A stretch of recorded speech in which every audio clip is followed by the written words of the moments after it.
नमस्कार, जय हिंद। आपका एक बार फिर से स्वागत है। हम लोग डिस्कशन कर रहे हैं हिस्ट्री ऑफ इंग्लिश लिटरेचर और ये वीडियो जो है, ये क्लास जो है आपको है एमए एंट्रेंस के लिए।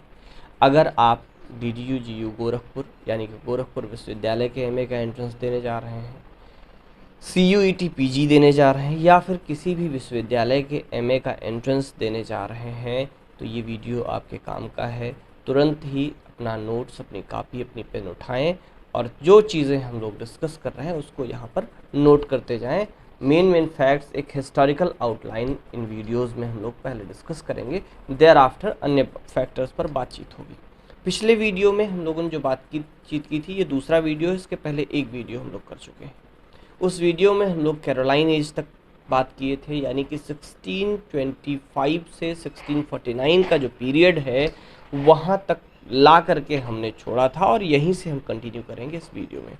अगर आपने पिछला वीडियो नहीं देखा है, प्लेलिस्ट का जो है लिंक डिस्क्रिप्शन में है, उसे आप ज़रूर देखें।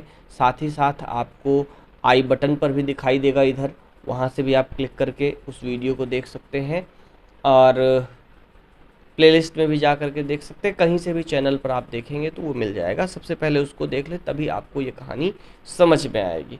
पूरी हिस्ट्री हम आपको एक कहानी के जैसे सुना रहे हैं ताकि आपको समझना आसान हो जाए। देखिए, हम लोग बात किए थे 1603 में एलिजाबेथ की डेथ हो गई।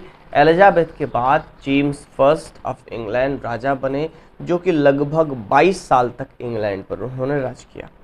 यानी कि 1603 से 1625 तक का जो टाइम है वो किंग जेम्स फर्स्ट का है और किंग जेम्स फर्स्ट के नाम पर इस एरा को, इस टाइम पीरियड को जैकोबियन एरा कहते हैं।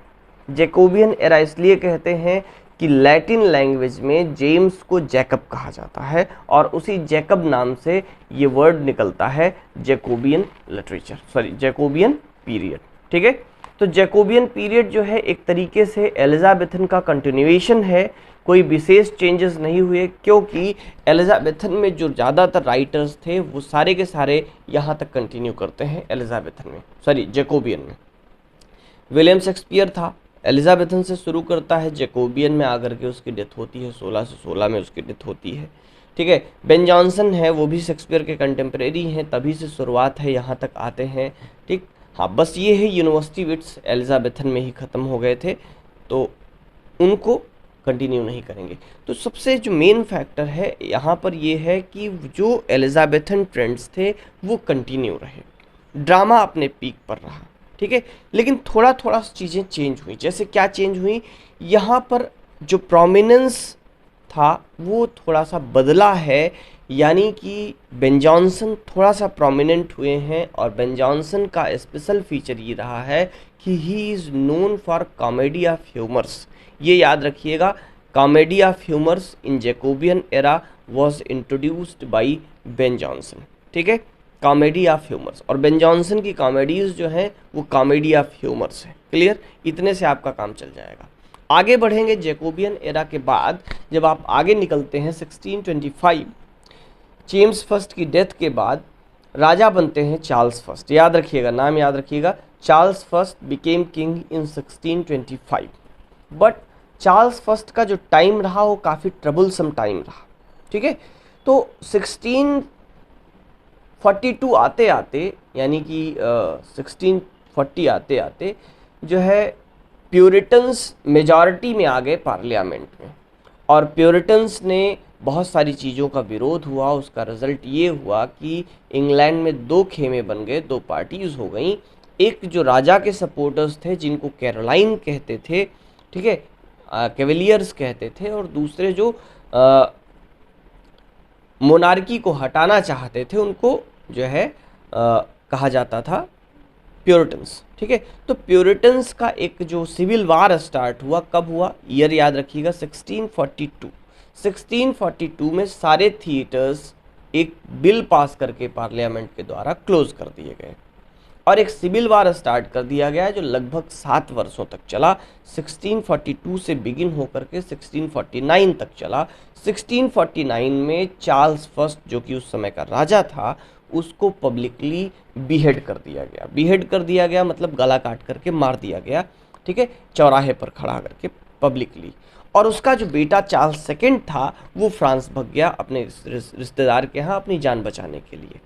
ठीक, तो यहाँ पर जो टाइम हुआ 1625 से 1649 का, ये थोड़ा सा ट्रबलसम पीरियड रहा, ठीक ना।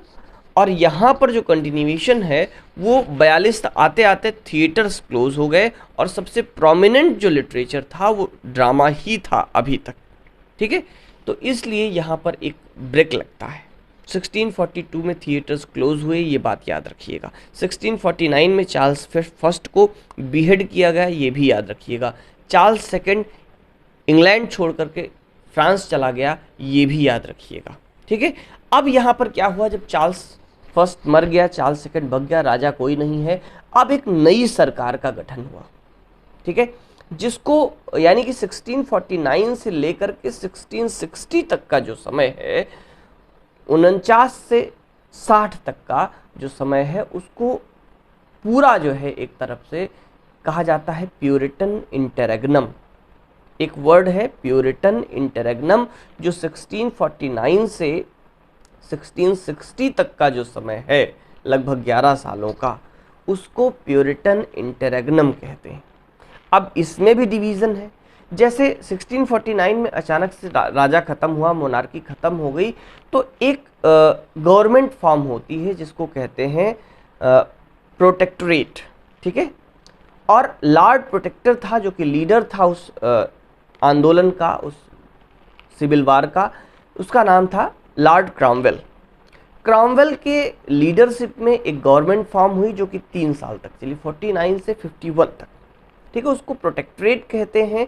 देयर आफ्टर 1651 में, 1651 में, सारी डेट्स आप नोट करते जाइएगा, ठीक है, 1651 में कॉमनवेल्थ गवर्नमेंट फॉर्म हो गई और उसका भी लीडर कौन था, लॉर्ड क्रॉमवेल ही था। लेकिन 1660 से 2 साल पहले 1658 में लॉर्ड क्रॉमवेल की डेथ हो गई, ठीक है, और उसका जो बेटा था ओलिवर क्रॉमवेल और रिचर्ड क्रॉमवेल की डेथ हो गई 1658 में। और जो उसका बेटा था रिचर्ड क्रॉमवेल, वो अपने राहुल भैया जैसा था, ठीक है, अपने बाप की विरासत को संभाल नहीं पाया। बाप की विरासत को संभाल नहीं पाया तो क्या स्थिति हुई, विरोध होने शुरू हो गए। विरोध का रिजल्ट ये हुआ कि कुछ लोग जो राजा के सपोर्टर्स थे, मोनार्की के सपोर्टर्स थे, वो चले गए फ्रांस चार्ल्स सेकंड के पास। उन्होंने कहा कि साहब आप फिर से आकर के राजा बन लो, ठीक है। चार्ल्स सेकंड ने कहा ना ना, तुम लोग बहुत गंदे हो, हम ना आवेंगे, फिर से हमको भी टपका दोगे। तो लोगों ने वादा किया नहीं, ऐसा नहीं होगा। तो चार्ल्स सेकंड फ्रांस से लौटे, 1660 में फिर से मोनार्की इस्टेब्लिश हुई।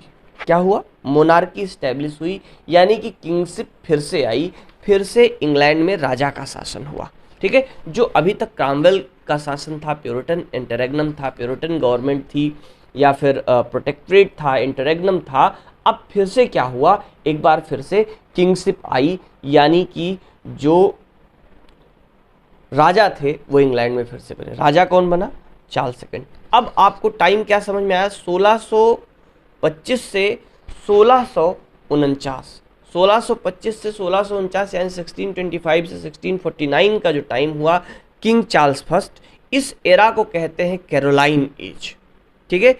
चार्ल्स को लैटिन में कैरोल कहते हैं, उसी नाम से बनता है कैरोलाइन एज, ठीक है। दूसरा, इसी को कैवेलियर एज भी कहते हैं, क्योंकि यहाँ पर बहुत सारे ऐसे पोएट्स थे जो लड़ाई भी करते थे, सैनिक भी थे, सोल्जर भी थे और पोएट भी थे, इसलिए उनको कैवेलियर पोएट कहा जाता था और उनकी पोएट्री को कैवेलियर पोएट्री कहा जाता था, और उस एज को कैवेलियर एज या कैरोलाइन एज कहा गया चार्ल्स फर्स्ट का समय। इसी समय में एक और टाइप की पोएट्री बिगिन हुई जिसको बाद में जाकर के प्रेज किया गया, उस समय इसको बहुत नहीं समझा गया, बाद में 20वीं सेंचुरी में आकर के उसको बहुत प्रशंसा मिली, उसको कहते हैं मेटाफिजिकल पोएट्री। मेटाफिजिकल पोएट्री की अगर बात करें तो कुछ पर्टिकुलर पोएट्स थे जिनकी एक स्पेशल क्वालिटी थी, वो जो है बहुत नॉलेज दिखाने की कोशिश करते थे अपनी पोएट्री में, लव पोएट्री लिखते थे और बहुत ही अनकन्वेंशनल जो है कंपैरिजंस का यूज़ करते थे, तो उस पोइट्री को कहा गया मेटाफिजिकल पोइट्री। इसमें मेजर पोइट्स में John Donne, Cowley, Abraham Cowley और एक नाम एंड्रू मार्वेल, ये कुछ नाम बहुत मशहूर हैं, बहुत फेमस हैं, नाम इनके याद करिए, नोट रखिए। देयर आफ्टर और आगे बढ़ेंगे तो क्या मिला हम लोगों को, प्योरिटन इंटररेग्नम मिला, यानी कि 1649 से 1660 का समय, जिसमें कॉमनवेल्थ गवर्नमेंट, प्रोटेक्टरेट सब आ जाता है, इसको कहते हैं प्योरिटन इंटररेग्नम। ठीक, आगे बात करेंगे तब क्या हुआ, 1660 में एक घटना घटी, फिर से चार्ल्स सेकंड आकर के इंग्लैंड में राजा बने, इसे कहते हैं रेस्टोरेशन ऑफ मोनार्की। ठीक है, अब क्वेश्चन यहाँ से यही बनता है कि व्हाट वाज रेस्टोर्ड इन 1660, तो आंसर आपका हो जाएगा मोनार्की। कई एग्जामिनेशंस में ये क्वेश्चन पूछा भी गया है।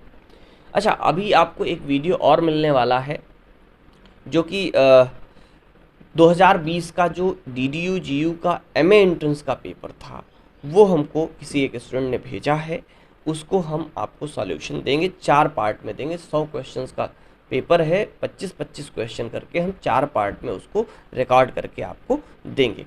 और उसको पेपर को देख करके, पेपर पढ़ करके हमको ये आइडिया लगा है कि DDU GU का जो पेपर है वो BA first year, second year, third year के सिलेबस में से कहीं बाहर से पूछा नहीं जाता है। ठीक है, अगर आपके पास कोई और एंट्रेंस एग्जामिनेशन का पेपर हो, DDU का हो, किसी अदर यूनिवर्सिटी के MA एंट्रेंस का पेपर हो, तो please you may send me on my WhatsApp number 8090160293। हम उसका भी सॉल्यूशन आपको बना करके वीडियो में ज़रूर देंगे। और एक बात हमेशा ध्यान में रखिएगा कि किसी भी एग्जामिनेशन प्रिपरेशन में प्रीवियस ईयर क्वेश्चंस का, प्रीवियस ईयर क्वेश्चन पेपर का बहुत बड़ा महत्व होता है, बहुत बड़ा रोल होता है, क्योंकि हम लोग जो पढ़ते जाते हैं उसको पढ़ने के साथ साथ एक जो सबसे महत्वपूर्ण बात होती है वो ये होती है कि क्वेश्चंस किस प्रकार के पूछे जा रहे हैं। क्वेश्चंस जैसे पूछे जा रहे हैं उसका आइडिया क्वेश्चन पेपर से लगता है, और पढ़ी हुई चीज़ें हमको याद तब रहती है जब हम लोग क्वेश्चन सॉल्व करते हैं। तो उसके लिए हम आपको MA एंट्रेंस पेपर जो एक 2020 का हमको मिला है, अब 2020 के बाद याद रखिएगा 2021 का होना चाहिए, फिर 22 का होना चाहिए, 23 वाला होने जा रहा है। कम से कम 2 पेपर और बीच में हुए हैं। अगर आप में से किसी के पास अरेंज होता है तो हमको भेजिएगा, उसका भी सॉल्यूशन हम देंगे। अगर आप किसी अन्य यूनिवर्सिटी का एंट्रेंस दे रहे हैं या किसी अन्य यूनिवर्सिटी में पढ़ाई करते हैं, वहाँ का कोई पेपर आपको मिलता है, तब उसको भी करिएगा। दूसरी चीज़, हम अभी जो प्रीवियस ईयर पेपर्स हुए हैं सेमेस्टर एग्जामिनेशंस के, उसका भी सॉल्यूशन कराएंगे, कुछ का करा चुके हैं। चैनल पर वीडियोस खोज करके आप पढ़िए, क्योंकि वो BA के सिलेबस का ही है और वो आपके लिए बहुत महत्वपूर्ण क्वेश्चंस हैं। वहाँ से क्वेश्चंस आपको बहुत मिलेंगे, क्वेश्चंस नहीं डायरेक्ट मिलेंगे तो आंसर मिलेंगे, इसलिए ये क्वेश्चंस आप ज़रूर पढ़िए। ठीक, मैं इन क्वेश्चंस को सॉल्व करा रहा हूँ। आपके पास और जो भी ज़्यादा से ज़्यादा पेपर हो हमको सेंड करिएगा, उन पर हम लोग डिस्कशन करेंगे। आगे बढ़ते हैं तो हम लोग बात कर लिए 1660 में मोनार्की रिस्टोर हुई, और 1660 से 1700 तक का जो टाइम है, 1700 तक का टाइम है, इसको रेस्टोरेशन एज कहते हैं। अब रेस्टोरेशन एज में क्या हुआ, रेस्टोरेशन एज में कई सारी बातें हुई थी। जैसे लिटरेचर की अगर बात करें तो यहाँ पर फिर से ड्रामा बिगिन हुआ, लेकिन यहाँ जो ड्रामा बिगिन हुआ वो फ्रेंच से इन्फ्लुएंस ड्रामा था। फ्रेंच से क्यों इन्फ्लुएंस था, बिकॉज कि चार्ल्स सेकंड जो गया था, फ्रांस गया था, और उसके साथ जो कुछ पढ़े लिखे लोग थे वो फ्रांस चले गए थे। ठीक है, तो वहाँ से फ्रेंच ड्रामा को सीख करके आए और एक नए काइंड ऑफ ड्रामा का यहाँ पर एमर्जेंस हुआ, जिसको कहते हैं रेस्टोरेशन ड्रामा। रेस्टोरेशन ड्रामा 2 प्रकार का हुआ, एक तो कॉमेडी, दूसरा ट्रेजेडी। रेस्टोरेशन कॉमेडी को रेस्टोरेशन कॉमेडी कहा जाता है, ये एक्चुअली कॉमेडी ऑफ मैनर्स है। Restoration comedy is also known as comedy of manners. ये क्वेश्चन इंपॉर्टेंट है, पूछा जाता है। दूसरा जो ट्रेजेडी हुई, ट्रेजेडी को कहा जाता है हीरोइक ट्रेजेडी। ठीक है, जो ट्रेजेडीज लिखी गई रेस्टोरेशन ड्रामा में उनको हीरोइक ट्रेजेडी कहा जाता है, और जो कॉमेडीज़ लिखी गई उनको रेस्टोरेशन कॉमेडी या कॉमेडी ऑफ मैनर्स कहा जाता है। कंफ्यूज नहीं होना है, बेन जॉनसन की कॉमेडी कॉमेडी ऑफ ह्यूमर्स है और restoration comedy comedy of manners है। क्लियर है? आगे बढ़ेंगे।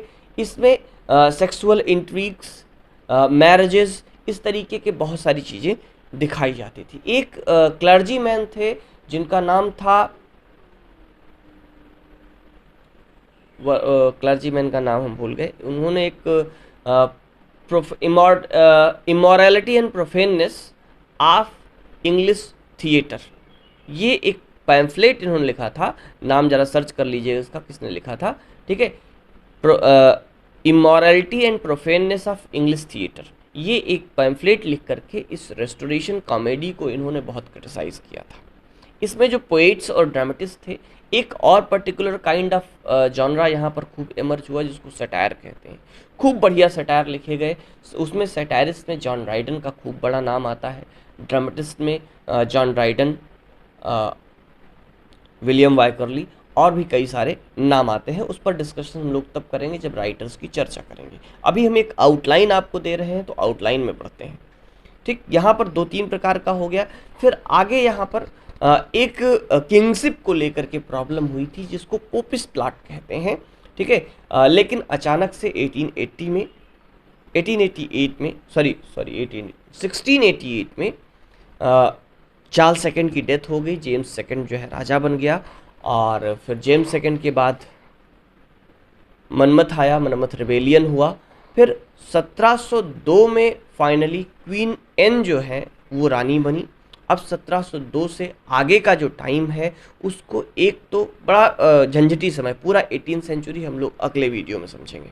18वीं सेंचुरी में क्या हुआ है, वहाँ पर नियो क्लासिकल भी हैं जिसको ऑगस्टन कहते हैं, फिर वहाँ पर प्री रोमांटिक्स भी हैं, नेचुरलिस्ट भी हैं, डॉक्टर जॉनसन भी हैं, और फिर आगे रोमांटिसिज्म भी आता है। कैसे ये सारी चीज़ें होती हैं 18वीं सेंचुरी हम लोग नेक्स्ट वीडियो में समझेंगे। देयर आफ्टर 19वीं सेंचुरी यानी कि रोमांटिक और विक्टोरियन को एक वीडियो में, और 20वीं सेंचुरी एक वीडियो में, यानी कि लगभग 3 वीडियो हम लोग डिस्कस करेंगे हिस्ट्री का आउटलाइन लेने के लिए। छोटे छोटे वीडियोज़ इसलिए हम डिस्कस करते हैं ताकि आपको पढ़ने में, समझने में अच्छा रहे, सुविधाजनक रहे। वीडियोज़ कैसे हैं, कितने हेल्पफुल हैं, आप हमें ज़रूर बताइएगा। क्या चेंजेस आप चाहते हैं वो भी लिखिएगा। पेपर्स आपके पास जो भी हो हमें शेयर करिएगा, हम निश्चित रूप से उन्हें सॉल्व करेंगे। तब तक के लिए नमस्कार, जय हिंद।